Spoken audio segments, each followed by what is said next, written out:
In this quick tutorial, I'll show you how to connect Google Merchant Center with Google Ads.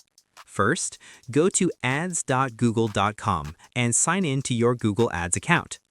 Next, navigate to the left sidebar and make sure the Tools option is selected.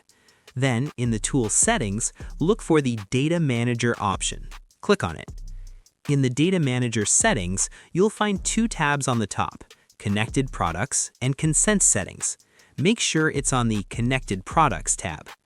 Now scroll down and under the Featured Products option, you'll see a list of products to link to your Google Ads account. Look for the Google Merchant Center option and click on it.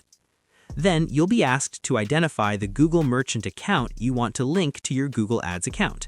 You'll see your Google Merchant accounts listed there. But as you can see, I don't have a Google Merchant account with this email, but you should see yours there. You can also send a request to another Google Merchant Center account. Once you're done, click Next, then Review and Submit. Once approved, your products can be used for shopping ads. That's how to connect Google Merchant Center with Google Ads. Thanks for watching.